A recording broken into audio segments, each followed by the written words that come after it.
बधैया चल रही है और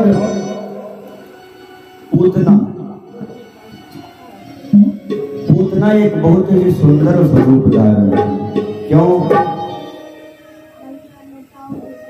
कहीं भी कोई मांगलिक कार्य चल रहे हो तो कोई अगर पुरुष जाता है जिसे लोग नहीं पहचानते हैं तो पूछ सकते हैं कि आप कौन हो, कहां से आए हो, क्या परिचय है आपका। परंतु एक स्त्री जाती है ना तो उससे कोई पूछेगा ही नहीं। क्यों? उनके पास एक व्यवस्था होती है। वैसे जो आंचल होता है बल्ब, उसको आगे तक पूरा लटका लेना है, बाकी कोई पहचानेगा तब तो पूछेगा।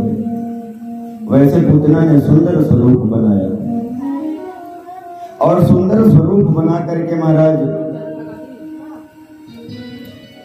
देखा कुछ ग्वालिनियां बधैया लेकर के जा रही हैं, साथ साथ ही अभी तक जा करके देखा कि पालने में कन्हैया सो रहे हैं। तो लोग जाते हैं उस बच्चे के पास जा करके जो भी न्यौछावरी की सामग्री होती है वह न्यौछावरी की सामग्री चढ़ाते हैं, बच्चे को आशीर्वाद देते हैं। अच्छा, एक निवेदन और करूं, यहाँ पुत्र जन्म में जो लुटाया गया शास्त्रों में ऐसा वर्णित है कि सर्वस दान कीन सब काहू जिन पावा राखा नहीं पाया। सब कुछ दान कर दिया सब लोगों ने, और जिन लोगों ने पाया उन्होंने भी अपने पास नहीं रखा।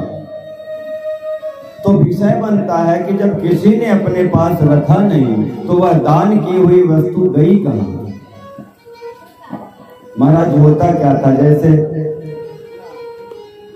कोई गोपिका अपना जो भी उपहार स्वरूप भेंट पाई है उसको लेकर के जा रही थी तो एक दूसरी सखी मिल गई। अरे सखी, तुझे क्या मिला? तो उसने कहा ये कान का कुंडल हमें मिला हुआ।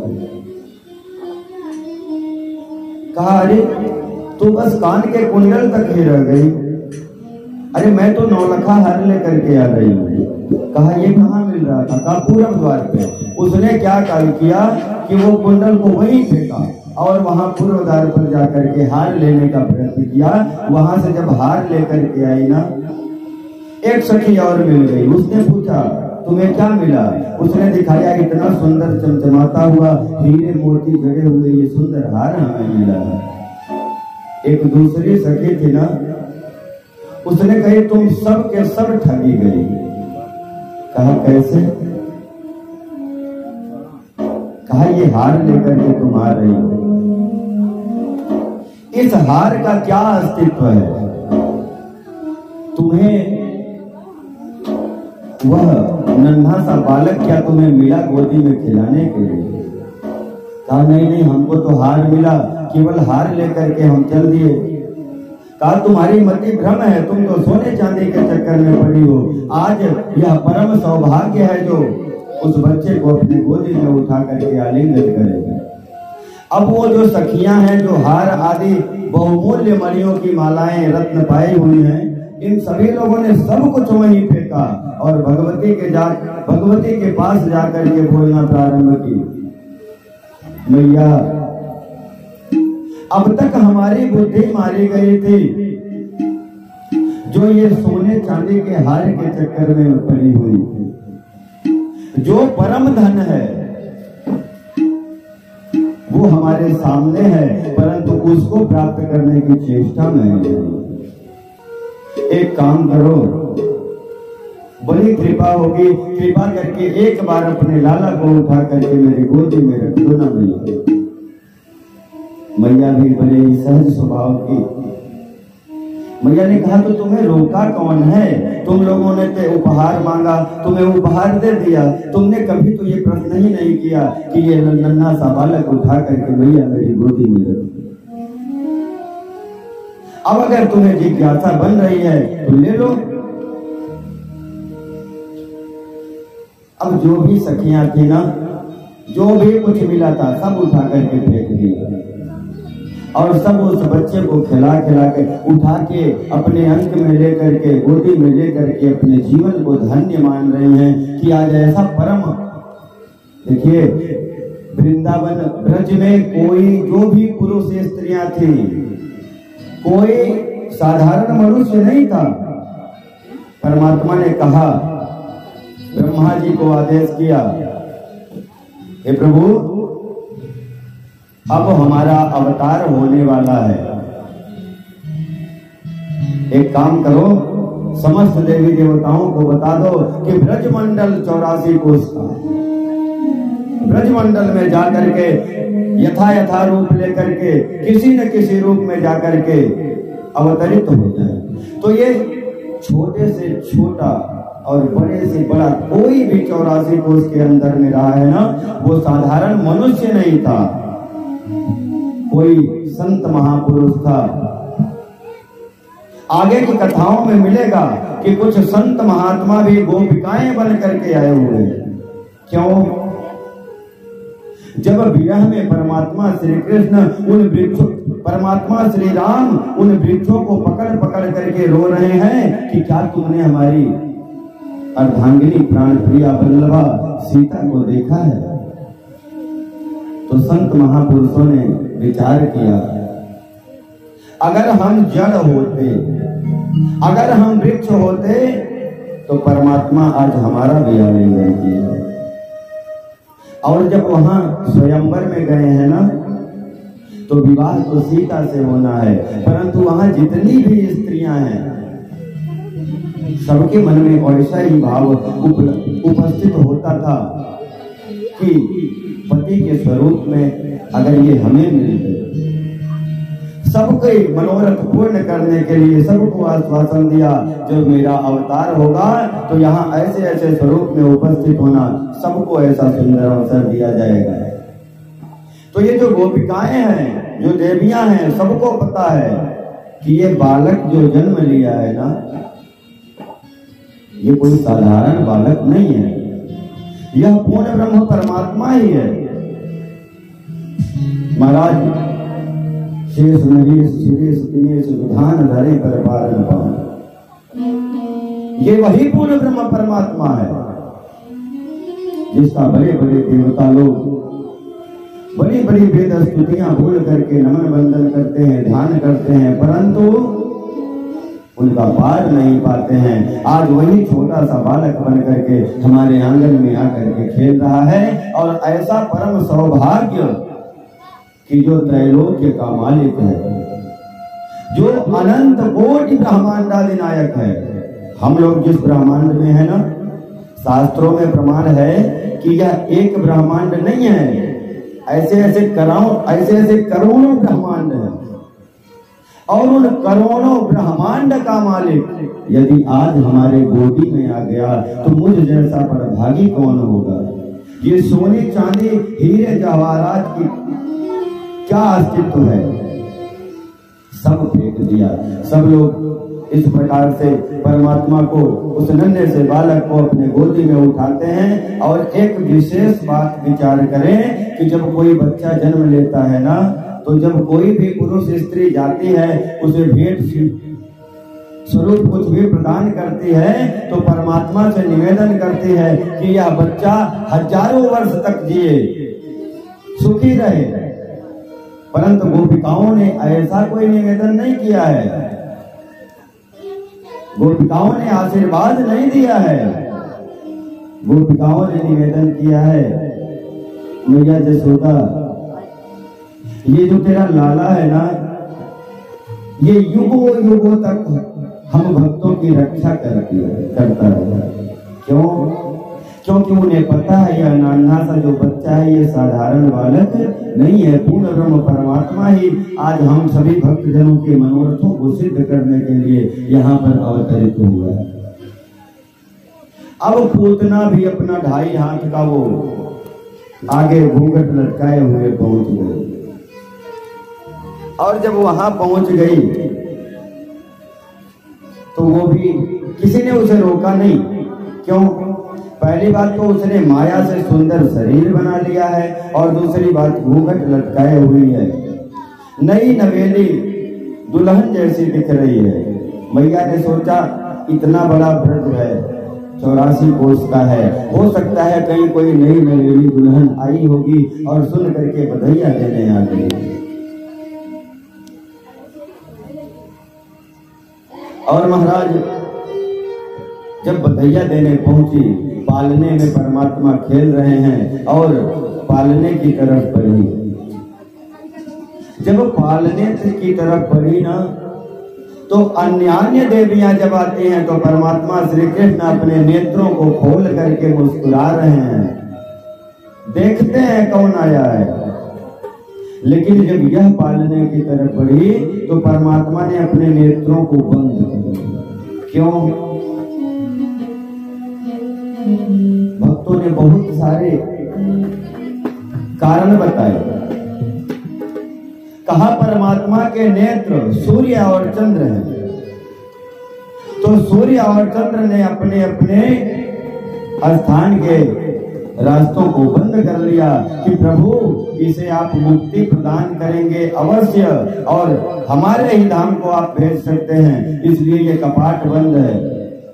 एक दूसरे भक्त ने कहा नहीं, ऐसा नहीं। परमात्मा ने सोचा कि मेरे नेत्रों में जादू है, ये माया का भेष बना करके आई है, मैं मायापति हूं, मेरे सामने इसकी माया नहीं चलेगी। और जैसे ही मेरे दृष्टि के सामने ये आएगी, इसकी माया समाप्त हो जाएगी, और जब पूतना का असली स्वरूप यहाँ दिख जाएगा ना, तो कहीं मैया का प्राणांत ना हो जाए, इतना भयावह स्वरूप है। एक भक्त ने और एक बात रखा। परमात्मा ने सोचा जब रामावतार मैंने लिया तो पहला वध जो मैंने किया वो भी एक स्त्री का ही वध करना था, और जब यह कृष्ण अवतार हुआ तो फिर वही है कि पहली बार जो मेरे सामने आ रही है वह एक स्त्री है। एक भक्त ने एक और उदाहरण दिया, एक और कारण रखा। क्या कहा? यदि मेरे नेत्रों से इसके नेत्र मिल गए, मैंने पूर्व में भी कहा कि नेत्रों में जादू है, अगर मेरे नेत्र से इसके नेत्र मिल गए ना तो यह मेरी तरफ आकर्षित हो जाएगी, और यह मुझे मारने का जो ध्येय लेकर के आई है उसे छोड़ देगी, तो फिर इसे मुक्ति कैसे प्रदान करूंगा? इस प्रकार से बहुत सारे कारण भक्तों ने उठा करके रखे। ईद मिथम कहीं जात न सोई, कोई ये नहीं कह सकता कि यही सही है अथवा यह सही नहीं है। एक भक्त ने बड़ा सुंदर एक भाव रखा। क्या कहा? हम तो यहाँ अवतरित हुए थे मक्खन और मिश्री खाने के लिए, लेकिन ये पूतना जी अपने स्तनों में कालकूट विष लगा करके आई है। मैं नन्हा सा बालक हूं, मैंने कभी विषपान नहीं किया है, मेरे जितने भी अवतार हुए मैंने कभी विषपान नहीं किया है, लेकिन मैं जानता हूं कि हमारे जो इष्ट देव हैं भूत भावन भगवान भोलेनाथ जिन्होंने हलाहल विषपान किया है, यदि मैं नेत्रों को बंद करके और परमात्मा से निवेदन करता हूं कि हे प्रभु मैं तो नन्हा सा बालक हूँ, यह विषपान करने की क्षमता हमारे अंदर नहीं है, ये विषपान करना मेरे बस की बात नहीं है, कृपा करके आकर के आप ही ये विषपान करें। नेत्रों को बंद करके परमात्मा से निवेदन किया। बहुत सारे कारण हैं। और जब उस नन्हे से बालक को उठा लिया अंक में लगा लिया और अपना स्तनपान कराना प्रारंभ कर दिया। तो पहले तो भूत भावन भगवान भोलेनाथ का स्मरण करके उस विष को खींचा, पुनः दुग्ध खींचना प्रारंभ किया और धीरे धीरे उसके शरीर से प्राणवायु को परमात्मा ने खींचना प्रारंभ किया। अब वह अपनी माया भूल गई और उठ करके वहां से सीधे लेकर के परमात्मा को उड़ गई और मुंच मुंच जैसे शब्दों का प्रयोग किया, छोड़ दो छोड़ दो। परमात्मा ने कहा, मौसी पहले तो मैं किसी को पकड़ता नहीं और मैं जिसको पकड़ लूं उसे मैं छोड़ता भी नहीं। आपने स्वयं ही मुझे पकड़ाया है और आप स्वयं कह रही हो छोड़ दो, मैं तो छोड़ने वाला नहीं हूं। और परमात्मा को लेकर के उड़ती हुई जा रही थी। परमात्मा ने उसके प्राणवायु को खींच लिया, उसका शरीर निर्जीव हो गया, भूमि पर वह शरीर गिरा। महाराज शास्त्रों की बात है कि जब उसका शरीर वास्तविकता का शरीर गिरा, जो पूतना का शरीर है जिसपे माया का कोई प्रभाव नहीं है, त्रिगव्योति श्रीमद्भागवत महापुराण अंतर्गत लिखा हुआ है, जब उसका शरीर गिरा तो उसके शरीर की लंबाई त्रिगव्योति यथार्थ की 6 कोस 18 किलोमीटर का शरीर है उसका। अच्छा, नंद बाबा तो यहाँ बधैया इत्यादि लुटा करके अपना कंस को कर देने चले गए थे। वहां मिले वसुदेव जी। एक बड़ी बात देखिए महाराज, शास्त्रों ने लिखा है जो मित्र हो ना उसके भाव को समझना चाहिए। अपना कोई दुख यदि पहाड़ जैसा भी हो, अगर मित्र को बताना पड़ा तो मित्र से बताओ, थोड़ा सा परेशान जरूर हूं लेकिन कोई बड़ी बात नहीं है, छोटी सी समस्या है, निवारण हो जाएगा। और यदि मित्र का कोई समस्या हो, मित्र का कोई दुख हो और अगर वह रज के बराबर छोटा सा कण के बराबर हो तो भी उसका निदान पहाड़ जैसा समझ करके करना चाहिए। शास्त्रों ने वर्णित किया है, जेन मित्र दुख होय दुखारी तिनहि विलोकत पातक भारी। मित्र के दुख को देख करके यदि मित्र दुखी नहीं होता है, उसको देखने मात्र से पाप लगता है। जब नंद बाबा वहां पर गए तो अपने पुत्रों की वार्ता नहीं कर रहे हैं कि अपने पुत्र के विषय में नहीं बता रहे हैं कि परमात्मा की कृपा से मेरे वहां एक पुत्र उत्पन्न हो। वसुदेव जी का हाथ पकड़ लिया और वसुदेव जी के हाथ को पकड़ करके कहना प्रारंभ किए, बाबा जो हुआ बड़ा ही अप्रिय घटना है, मैंने सुना वज्राघात जा हुआ हमारे हृदय पर कि आपके समस्त पुत्रों को कंस ने मारा। आखिरी एक पुत्री थी, उसे भी कंस ने मारने का प्रयत्न किया और मैंने सुना कि वह कन्या चतुर्भुज स्वरूप बना करके उठी। नंद बाबा का वसुदेव जी ने क्या कहा, मित्र जो होना था हो गया, अब उस पर क्या विचार करना, लेकिन तुम्हारा जो पुत्र है क्या वो मेरा पुत्र नहीं है? तुम्हारे पुत्र को मैं अपना पुत्र मान ले रहा हूं, मुझे कोई दुख नहीं है। मुझे बड़ी प्रसन्नता हुई जब 85 वर्ष की अवस्था में तुझे पुत्र की प्राप्ति हुई। अच्छा चलो ठीक है, तुम हमसे मिल लिए, हम तुमसे मिल लिए, तुमने कंस को कर भी दे दिया, लेकिन मुझे लग रहा है कि तुम्हारे वहां कुछ उत्पात होने वाला है। एक काम करो, तुम शीघ्रता से यहां से चले जाओ। और जब बाबा उधर से वापस आ रहे हैं ना, तो यहाँ से मैया आदि समस्त ग्वाल बाल गोपियां दौड़ती हुई भागती हुई जा रही हैं। रास्ते में देखा कि पूतना गिरी हुई पड़ी है और उसके हृदय पर बैठ करके, उसके उदर पर बैठ करके परमात्मा पीड़ा कर रहे हैं। दौड़ करके मैया ने अपने उस बच्चे को उठाया और उठा करके महाराज अपने अंक से लगा लिया। लोगों ने विचार किया ऐसा कैसे हो गया, ये इतना लंबा चौड़ा शरीर तब तक बाबा भी पहुंच गए। उस भीड़ को देख करके विचार किया गया, अब इसका क्या किया जाए। लोगों ने विचार किया कि इसके शरीर के गिरने से जो वृक्ष आदि टूट गए हैं, उन समस्त वृक्षों को एकत्रित करो और इसका शरीर इसी में जला दिया गया। उसका शरीर इतना लंबा चौड़ा 18 किलोमीटर का, कैसे जलाया जा सकता था। उसके शरीर के बहुत छोटे छोटे टुकड़े कर दिए और जो भी वृक्ष आदि टूटे पड़े हुए थे, सभी वृक्षों को एकत्रित करके उसमें अग्नि लगा दिया गया। उसी में उसका दाह संस्कार हो गया। सुखदेव जी ने कहा, परीक्षित, जब उस निशाचरी, पापिनी, दुष्टा पूतना का शरीर दग्ध हो रहा था ना, तो वहां एक बहुत ही सुंदर खुशबू उत्पन्न हो रही है। क्यों? अरे हमने पूर्व में सुना, अहोवकीयम स्तन काल पूजा, निशाचरी है। लोगों ने कहा कि उत्तम कुल की होगी, कहा नहीं, निशाचर कुल में इसने जन्म लिया। कहा उत्तम आचरण होगा, कहा नहीं, आचरण भी उसके उत्तम नहीं है। कहा आहार अच्छा करती होगी, कहा रुधिरासना, खून ही उसका आहार था। फिर इसके शरीर से इतनी सुंदर दिव्य निर्मल सुगंध कैसे निकल रही। परमात्मा ने जिसके स्तन पान किए, क्या उसकी अधोगति हो सकती है।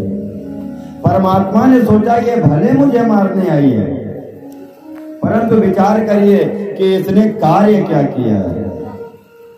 यह माता के स्वरूप में आकर के मुझे स्तनपान कराई है, और जो मेरी माता के स्वरूप में हो, क्या उसकी अधोगति हो सकती है।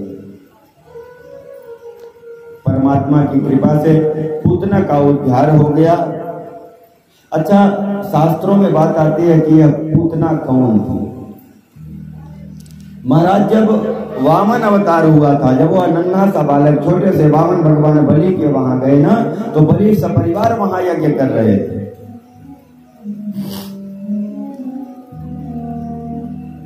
बलि की कन्या है रत्नमाला। विचार किया कि इतना सुंदर पुत्र यदि मुझे प्राप्त होता तो मैं उठा करके इसे स्तनपान करूं। परमात्मा तो सबके मनोरथ को पूर्ण करने वाले हैं। परमात्मा सबके मनोरथ को पूर्ण करने वाले हैं। परमात्मा ने कहा तथास्तु, ऐसा अवसर आपको अवश्य मिलेगा। लेकिन जब परमात्मा ने अपने स्वरूप को बढ़ाया और पूरे त्रैलोक्य को नाप लिया, बंदी बना दिया, कहा तीसरा पद कहां रखूं। और जब यह लीला देखी ना, तो रत्नमाला ने सोचा ऐसे पुत्र को दूध पिलाना, अरे ऐसा पुत्र मिल जाए तो स्तनों में जहर लगा के पिला दो, मर जाए। परमात्मा ने कहा तथास्तु, मनोकामनाएं अवश्य पूरी होंगी।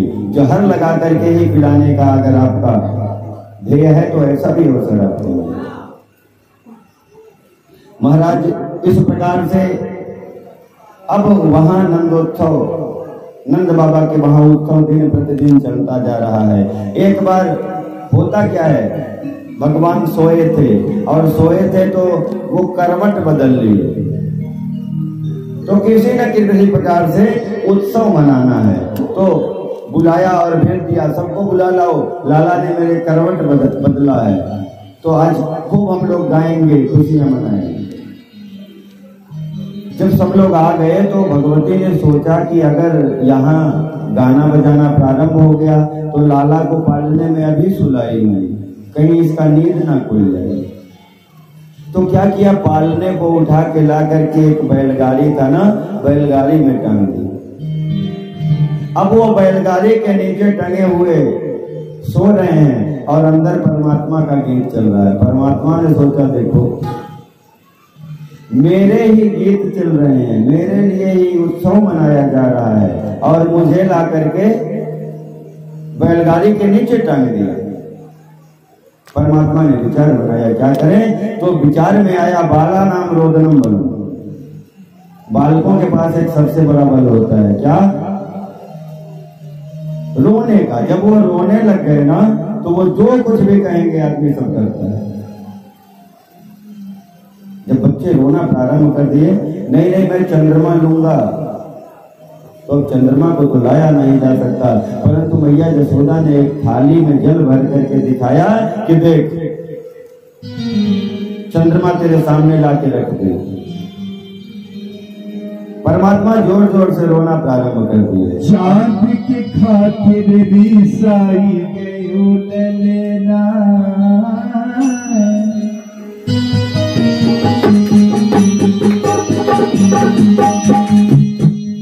चांद के खातिर रिसाई गयो ललना, चांद के खातिर रिसाई गयो ललना, मैया के सोना, मैया के सोना नाम ललना, चांद के खातिर रिसाई गयो ललना, चांद के खातिर रिसाई गयो ललना।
कृष्ण भगवान की जय।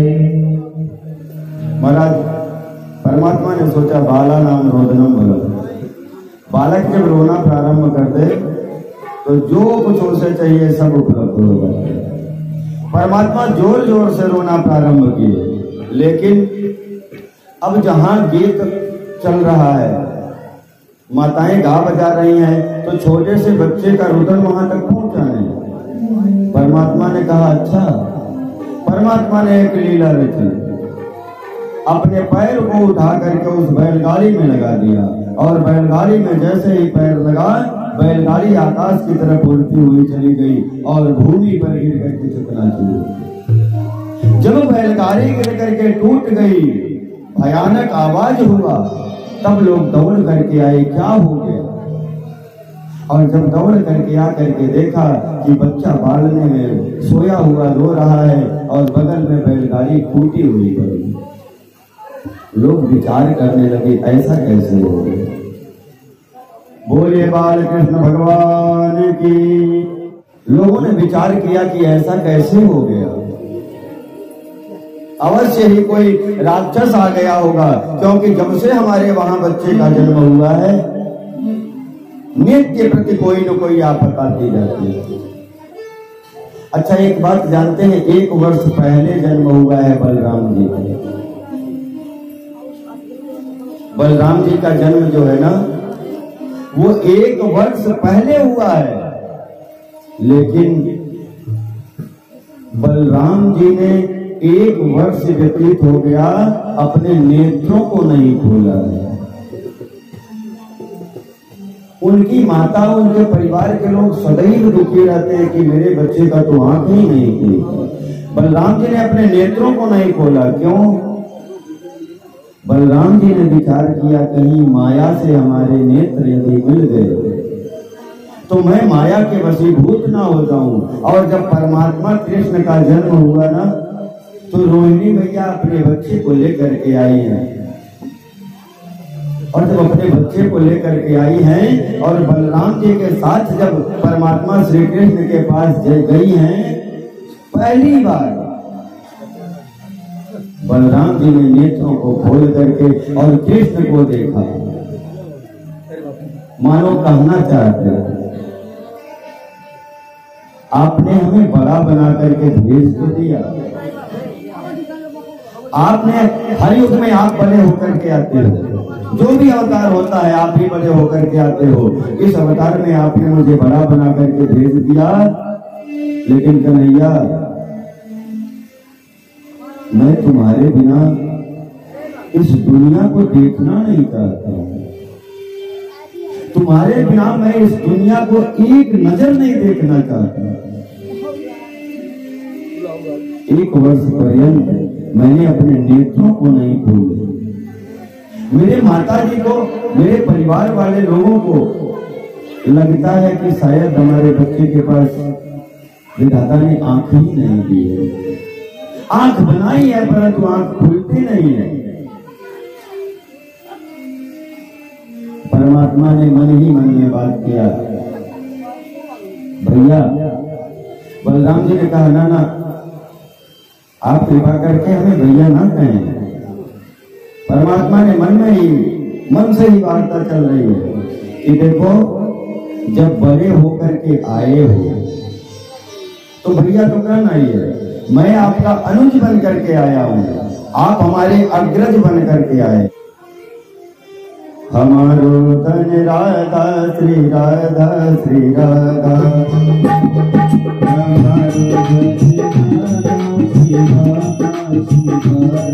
हमारो धन राधा श्री राधा श्री राधा,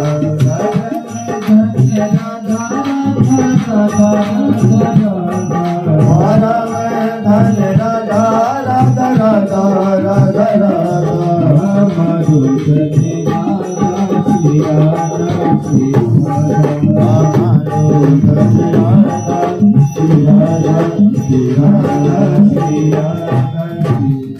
बोले राधा वल्लभ भगवान की जय। बलराम जी ने इस प्रकार से निवेदन किया, महाराज आप हमें पहले भेज दिए, लेकिन मैं आकर के अपने नेत्रों को खोल करके इस संसार को नहीं देखा। क्यों? क्योंकि मैं आपके बगैर, आपके बिना इस संसार को देखना नहीं चाहता हूँ। मुझे एक और डर भी है, कहीं मेरे नेत्रों से माया के नेत्र मिल गए तो मुझे माया के वशीभूत न कर दे। अच्छा, इस प्रकार से कथा चली। एक दिन की बात है, मैया अपने बच्चे को अंक में लेकर के दुग्धपान करा रही थी। तब तक देखा कि दुग्धपान करा करके बच्चे को थोड़ा उछाल करके खिलाना प्रारंभ कर दी। प्रायः माताएं करती हैं, परंतु मैया का वृद्धावस्था है तो थोड़ा सा खिलाई। उन्हें लगा कि शायद मेरे बस की बात नहीं, इस प्रकार से उछालना भी नहीं है, कहीं बच्चा हाथ से गिर न जाए। परमात्मा ने देखा कि मैया तो मुझे बहुत ऊपर तक नहीं उछाल पाई, लेकिन मामा ने हमारे एक पूर्ण खटोला भेज दिया है। अब अगर मैया उतार करके हमें नीचे रख दे तो मैं उस उड़न खटोले पर बैठ करके थोड़ा घूम आता। तो अनिवार्य सिद्धियां है ना परमात्मा के पास, सिद्धियों से अपने वजन को बढ़ाया। और जब अपने वजन को बढ़ाया तो मैया को लगा, अरे मेरा छोटा सा बालक है, इतना जल्दी इतना वजन इसका कैसे हो गया। मैया के मन में आ गया, ओहो लाला को कब से दुग्धपान करा रही हूं ना, लग रहा है लाला अधिक दुग्ध पान कर लिया, जिससे इसका वजन बढ़ गया, और अधिक दुग्ध पान कर लिया तो लाला का पेट भी खराब हो सकता है। परमात्मा ने सोचा मैया को ऐसा लग रहा है कि मैं अधिक दुग्ध पान कर लूंगा तो मेरा पेट खराब हो जाएगा, तो मैया को यह लीला भी दिखानी चाहिए। परमात्मा को जम्हाई आई, और जब जम्हाई आती है ना तो मुंह खुल जाता है। और मैया ने देखा, मैया ने जैसे ही देखा मैया का सर चकरा गया। क्या इतना नन्हा सा बालक, और उस बालक के मुंह में राम राम, तमाम पहाड़ पर्वत सागर नदियां। मैया घबरा सी गई। फिर मैया ने सोचा हो सकता है वृद्धावस्था है, मेरे नेत्र खराब हो गए हों, ऐसा कैसे हो सकता है, मेरा नन्हा सा बालक है और इसके मुंह में ये बड़े बड़े पर्वत पहाड़ नदियां झरने कहां से दिखाई दे। मैया ने बच्चे को उतार करके पालने लगा, और जब पालने में रख दिया त्रिणावर्त को मौका मिला, त्रिणावर्त आया और परमात्मा को लेकर के उड़ गए। परमात्मा प्रसन्न हो रहे हैं, मुस्कुरा रहे हैं, हंस रहे हैं, खिलखिला रहे हैं। क्यों? अभी मैं छोटा सा हूं, मैं घर से बाहर भी निकाला नहीं जाता हूं, और यह ब्रजमंडल 84 कोस का है। चलो बड़ा अच्छा हुआ मामा ने यह उड़न खटोला भेज दिया, कम से कम इसी बहाने मैं पूरे ब्रजमंडल का दर्शन तो करूं। अब घूम घूम के इधर उधर देख रहे हैं, और परमात्मा का इतना अत्यधिक वजन बढ़ता जा रहा है ना। त्रिणावर्त ने सोचा कहीं गलती से मैं नंद के आंगन से कोई काला पत्थर तो नहीं उठा लाया। परमात्मा को हंसी आ गई। परमात्मा ने सोचा बताओ, हमारे जो भक्त हैं वो पत्थर में मुझे देखते हैं। हम लोग प्रायः ठाकुर जी को रखते हैं ना, वो काले काले ठाकुर जी। हमारे जो भक्त हैं वो पत्थर में हमें देखते हैं, और यह महामूर्ख मुझे पत्थर समझ रहा है। चलो जब यह मुझे पत्थर समझ ही रहा है तो इसके सर को हम पत्थर से लड़ाते हैं। परमात्मा ने गला पकड़ा और गले को अवरोध करना प्रारंभ कर दिया, थोड़ा सा दबाना प्रारंभ किया। जब वायु पास होना बंद हुआ ना, तो जा करके एक पत्थर से टकराया और भूमि पर गिर करके गोविंदाय नमो नमः। अब लोग दौड़ करके गए, देखे, वहां जा करके जब देखा एक निशाचर गिरा हुआ मरा हुआ पड़ा है, और परमात्मा इस प्रकार से उसके ऊपर बैठ करके खेल रहे हैं। मैया दौड़ करके अपने बच्चों को उठाई, और वहीं पे एक गौ माता थी। गौ माता के पास ले जा करके गौ माता का पूंछ पकड़ करके और अपने बालक के ऊपर घुमा रही हैं। हे नारायण, हमारे बच्चे की रक्षा करिए। हे जगदीश, परमात्मा का ही नाम लेकर के और परमात्मा को ही झाड़ा लगाया जा रहा है।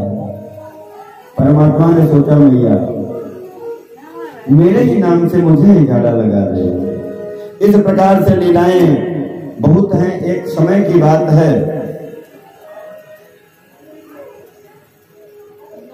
वसुदेव जी ने अपने कुल पुरोहित गर्गाचार्य जी से निवेदन किया कि प्रभु आप नंद बाबा के वहां चले जाते, और नंद बाबा के वहां 2 पुत्रों का जन्म हुआ है, उनका नामकरण कराते। गर्गाचार्य जी ने कहा देखो, सभी जानते हैं कि मैं आपका पुरोहित हूं, अगर कहीं कंस को यह जानकारी हो गई तो कहीं नंद के छोरा को आपका छोरा ना समझ बैठे। बाबा ने कहा बाबा आप धीरे से चले जाइए, कोई जानेगा तब तो। एक दिन पहुंच गए नंद बाबा, उठ करके प्रणाम किए, और प्रणाम करने के बाद कहा भगवान हमारे वहां 2 बच्चे जन्म लिए हैं, लेकिन विधाता का खेल देखिए कि बच्चों ने जब से जन्म लिया है नित्य प्रति कोई न कोई उत्पात होता रहता है। कभी कोई आकर के कहीं लड़के मर जाता है, हमारे बालक को लेकर के इस प्रकार उड़ता है। जरा आप कुछ ग्रह गोचर देख करके बताओ, आप तो ज्योतिष के पक्के पंडित हो। बाबा ने कहा अच्छा ठीक है, नाम बताओ, क्या नाम है? कहा अरे 1 साल हो गया, हम लोग खुशियां मनाने में व्यस्त हैं और बालक का तो नाम ही नहीं रखे। बाबा ने कहा जब बताओ बालक का नाम ही नहीं रखे हो तो कौन सी राशि देख करके मैं बता दूं कि आपके बच्चों के ऊपर कोई ग्रह गोचर है कि नहीं। तो कहा बाबा अब जब आप आ ही गए हो तो एक काम करो, आप ही नामकरण कर दीजिए। कहा देखो अगर हमसे नामकरण कराना चाहते हो तो चुपके से ये काम करा लो, मैं नामकरण कर दूंगा। कहे ठीक है बाबा, एक काम करिए, गौशाले में आसन लगा देता हूँ, आप गौशाले में बैठिए, हम बच्चों को लेकर के वहीं पहुंचते हैं, किसी को कोई जानकारी नहीं। अब बाबा दौड़ करके गए,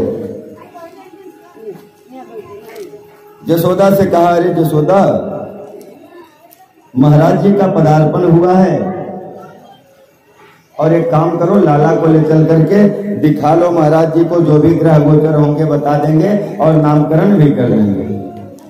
तो मैया को लगा प्रायः बाबा जी लोग, बहुत सारे बाबा जी लोग ऐसे चंदन लगा करके लंबा लंबा घूमते रहते हैं, जानते कुछ नहीं। तो मैया ने सोचा चलो बाबा की परीक्षा ले जाए। तो यशोदा मैया ने क्या किया कि बलराम जी को उठा करके अपनी गोदी में ले लिया और अपने पुत्र को उठा करके रोहिणी की गोदी में ले लिया। और जब दोनों माताएं दोनों पुत्रों को लेकर के गौशाले में जाती हैं, बाबा को प्रणाम करके वहां बैठती हैं, तो बाबा को प्रणाम करने के पश्चात जब बैठते हैं ना, तो देखते ही बाबा की समाधि लग जाती है। अब बाबा ना हिल रहे हैं, ना डुल रहे हैं, ना आंखों की पलक टपक रही है, ना श्वास आती जाती हुई दिखाई दे रही है।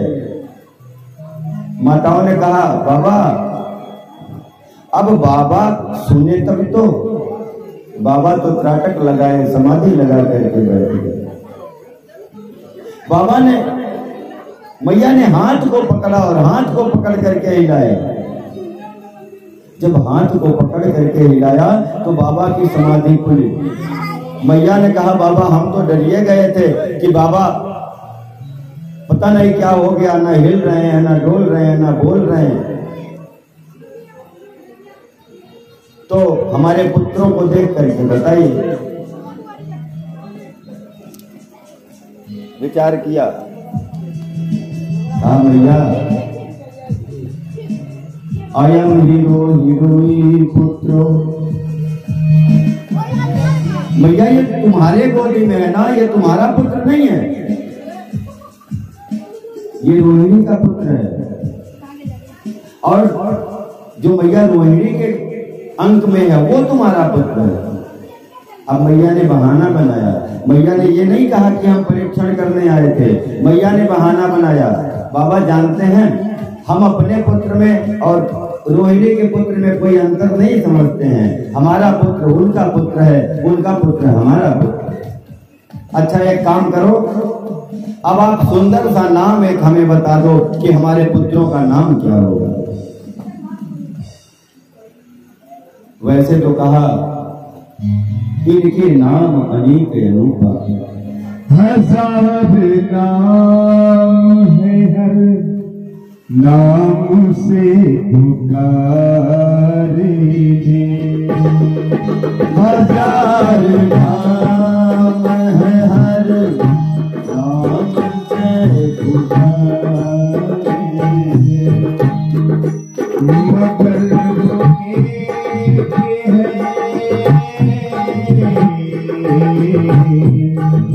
मगर रूप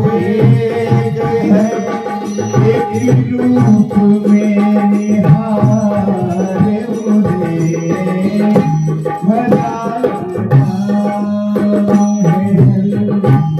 नाम से पुकारे थे।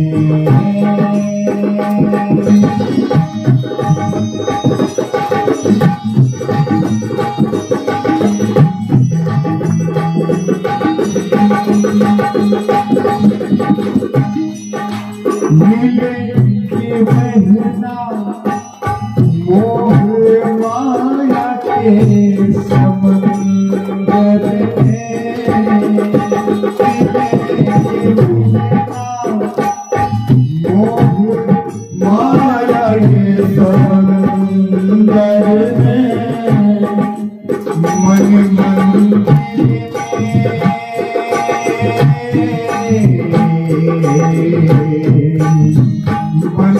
मंदिर में उन्हें ध्यान के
कृष्ण भगवान की जय। कहा इनके नाम अनेक के अनूठा। आप मैया एक नाम की बात कर रही है, विष्णु सहस्त्र नाम में तो इन्हीं का नाम लगा है। गोपाल सहस्त्र नाम पूरे नाम तो इन्हीं के हैं। हजारों हजार लाखों नाम हैं, लेकिन मैंने भी एक नाम सोच करके रखा है, मैं आपको बता रहा हूं। कहा बताइए बाबा, सुंदर सा नाम होना चाहिए। तो सुंदर सा नाम पूछा, लेकिन कहा कर्षयत कृष्ण, जो किसी को अपनी तरफ आकर्षित करे वो ही कृष्ण होता है। भैया यशोदा के पुत्र का नाम रख दिया कृष्ण। कहा अच्छा इस बच्चे का नाम बताइए। कहा बड़ा अधिख्यात बलम, ये जो बच्चा है ना ये बहुत ही बलशाली होगा। अत्यधिक बलवान होने के कारण इसका नाम बलराम होगा। और कुछ लोग इसे संकर्षण भी कहेंगे। अब संकर्षण क्यों कहेंगे पता है? क्योंकि मैया देवकी के गर्भ से मैया रोहिणी के गर्भ में स्थापित किया गया है, इसलिए इनका एक नाम संकर्षण भी है। बोलिए संकर्षण भगवान की जय।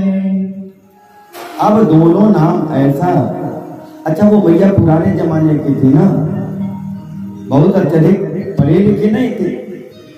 आजकल तो प्राय कुछ भी बोलना हो लोग बोलते हैं, लेकिन पुराने जमाने के जो लोग हैं ना अनेक, तो उनको ये कृष्ण कहा हो नाम कैसा है, इसको तो बोलते ही मेरी जिह्वा उलट जा रही है। चलो ठीक है, बाबा जी ने जो भी नाम रखा, लेकिन हमने भी तो बड़े सुंदर नाम सोच रखे हैं। क्या कहा? छोटे पुत्र का नाम कनुआ और बड़े पुत्र का नाम बलुआ। तो माता पिता ऐसे ही नाम रख लेते हैं। महाराज नामकरण हो गया, नामकरण के पश्चात अनंतानंत बहुत सारी कथाएं हैं, थोड़ा सा चलने योग्य हुए, घर से बाहर निकलने लगे। एक मैया थे जो फल बेचने आए। वैसे इनको किसी चीज की कमी नहीं है। नंद जी भी अपने वहां के राजा ही थे, भले वो ले जाकर के कंस को कर देते थे, प्रारब्ध जी थे, किसी वस्तु की कमी नहीं थी, लाखों लाख गैया जिनके वहां। लेकिन परमात्मा ने फल खरीदने के लिए चोरी की। और चोरी क्या किया महाराज, वो नन्हा नन्हा हाथ धान चुराया, कोई पात्र नहीं, हाथ में ऐसे अंजलि बना करके धान लेकर के जा रहे हैं। और हाथ से ये हाथों अंगुलियों के बीच में जो जगह खाली है ना, उसी रास्ते से वो धान गिरता हुआ चला गया। और जब बूढ़ी मैया के पास पहुंचे, मैया मैया मुझे भी फल दो ना, देखो मैं अनाज लाया हूं। पहले तो उस बच्चे को देख करके ही मैया की खुशी का ठिकाना नहीं रहा। अब कौन वहां दाम के बारे में सोचे, कौन वहां अनाज के बारे में सोचे। भगवान से जितना भी उठ सका उतना मैया ने दे दिया, लेके जाओ। और महाराज वो जो हाथ में 2-3 दाने धान बच गए थे ना, जो अनाज से भी वो फल बेचा करती थी, तो उसके लिए एक झोला बोरा इत्यादि रखती थी, उसमें रखती थी। लेकिन परमात्मा के हाथ से जो 2-3 दाने धान के हाथ में जो रह गए थे, मैया ने अपने आंचल को फैला दिया और कहा इसी में रख दीजिए। उस धान को अपने आंचल में रखा, हृदय में लगा करके लेके चले गए। जब पहुंच करके देखा, वो 3 जो धान थे ना, वो अत्यंत महत्वपूर्ण मणियों के रूप में पड़े थे। महाराज आगे की कथाओं में धीरे धीरे घूमना भी प्रारंभ कर दिए हैं। पहले तो देखिए होता क्या था, गोपिकाएं उलाहना लेकर के आ जाया करती। अच्छा, तो सारा कर्म किए नहीं रहते थे, लेकिन गोपिकाओं को जब देखने की इच्छा होती थी कि आखिर कैसे देखा जाए। अभी नन्हे हैं, बहुत छोटे हैं, तो अपने गांव में घर में घूमने तो जाते हैं, परंतु गैया आदि चराने अभी नहीं जाते हैं। तो गोपिकाओं ने कहा दर्शन नहीं हो पा रहा है कन्हैया का, तो बहाना बनाया। अच्छा, कल आया था ना कन्हैया? हाँ, कल तो आया था, तो चलो आज हम लोग शिकायत लेकर के चले। क्या कहा? पहुंचा सभी लोग, 10, 12, 15 सखियां पहुंच गई। और जब सखियां पहुंच गई तो मैया ने पूछा, आओ आओ, मैंने कोई बुलौआ तो भेजा नहीं, मैंने कोई निमंत्रण तो भेजा नहीं था, तुम लोग इतने लोग इकट्ठा होकर के क्या करने आई हो? सखियों ने कहा, मैया हम तुम्हारे लाला के गीत गाने नहीं आए हैं, तुम्हारे लाला ने जो हम लोगों के साथ किया है ना, वही बताने तुमको आए हैं। तुम्हारा लाला बहुत बिगड़ गया है। कहा क्या? बताओ क्या किया? कहा हम कोई चुगलखोर थोड़ी है जो पीठ पीछे हम किसी की बुराई करें। पहले कन्हैया को बुलाओ, अपने लाला को बुलाओ, उसके सामने ही उसकी हम शिकायत आपको बताएं। मैया ने आवाज लगाया, अरे कन्हैया। कन्हैया दौड़ते हुए आ गए, हाँ मैया बताओ। मैया ने कहा, तुम इन गोपिकाओं को, इन गोपियों को परेशान करते हो, ये तुम्हारी शिकायत लेके आई है। अब कन्हैया का वह हंसता हुआ चेहरा ना बिल्कुल लटक गया, मुंह गिरा करके खड़े हो गए। अब सखियों ने, एक सखी शिकायत कर दी, कर रही है, बंच मैया ये जो तेरा लाला है ना, हमारे घर के बछड़ों को छोड़ देता है और बछड़े जाकर के दूध पीने लग जाते हैं। मैया ने कहा, देखो तुम गैया दूहने जा रही होगी, उस समय मेरे लाला ने देखा होगा कि तुम गैया दूहने जा रही हो, तो मेरे लाला ने खोल दिया होगा, वैसे तुमको भी तो खोलना ही था। कहा नहीं मैया, क्वचित या समय, बिना समय के ही खोल देता है। मानो गोपिकाएं समझाना चाह रही हैं, मैया ये जो तेरा लाला है ना,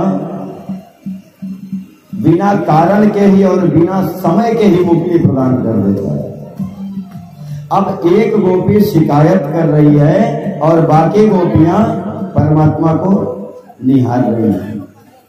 फिर दूसरी गोपियां, इस प्रकार से बहुत सारी शिकायतें होती रही। जब भी दर्शन करने की इच्छा हुई तो गोपिकाएं सब शिकायत करने के लिए। एक बार परमात्मा ने सोचा कि इस ब्रज मंडल का बड़ा महत्व है। अच्छा एक काम करो, यहाँ मक्खन मिश्री तो हम खाते ही हैं, भक्षण करते ही हैं, मक्खन का भोग लगता ही है, पर तो जिस ब्रज के मिट्टी की इतनी महिमा है, आज उस मिट्टी का भी भक्षण करके जरा देखें कि उसका स्वाद कैसा है। विचार किया और थोड़ी सी मिट्टी उठाई और मिट्टी को उठा करके अपने मुंह में रख लिया। बलराम जी ने देख लिया। बलराम जी ने कहा जरा मुंह दिखाना तो। कन्हैया ने मुंह बंद कर कहा कुछ नहीं है। कान्हा ने मुंह खोलो तो तुमने कुछ मुंह में रखा है? कान्हा ने कुछ नहीं रखा।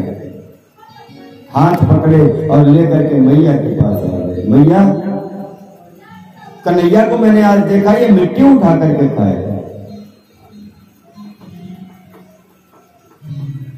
मैया ने सोचा आज अगर इसे नहीं रोकूंगी, आज मिट्टी खाना प्रारंभ किया है, आज अगर इसको नहीं रोके तो कल को कहीं पुड़िया खाना ना प्रारंभ कर दे। होता भी है, जानते हैं क्या होता है? वो आजकल मीठी सुपारी चलती है। पहले बच्चों को उसके माता पिता ही मीठी सुपारी खिला देते हैं या वो खुद खरीद के खा लेता है, तो उसके माता पिता उसको बिल्कुल मना नहीं करते। अरे बच्चा है, पहले उसने मीठी सुपारी खाना प्रारंभ किया और मीठी सुपारी के बाद फिर वो तो जब कन्हैया से मैया ने पूछा क्यों लाला तुमने मिट्टी खाया? कन्हैया ने कहा नहीं मैया मैंने मिट्टी नहीं खाई। तो मैया ने कहा जब तूने मिट्टी नहीं खाई है तो एक काम कर, जरा तू अपना मुंह दिखा तो हमें। कन्हैया ने सोचा मैंने मिट्टी तो खाई है, और अगर कहीं मुंह दिखा दिया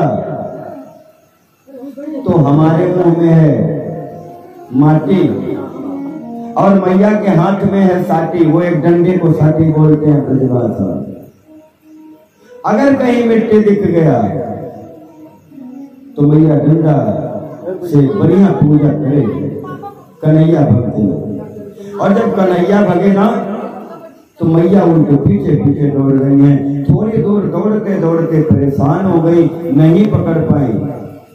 कहा रे लाला मैं तुम्हें मारने के लिए नहीं पकड़ रही हूँ, तुम इस प्रकार से भग रही हो, मैं वृद्धावस्था में तुम्हारे पीछे पीछे दौड़ करके आ रही हूँ, देखो ना मेरी सांस फूलने लग गई, तुम रुक जाओ। मैया ने कहा रुक जाओ। लाला ने पूछा मैया जब तो मुझे मारने के लिए नहीं पकड़ रही है तो ये मोटा तगड़ा डंडा तूने हाथ में क्यों ले रखा है? बोलिए बाल कृष्ण भगवान की।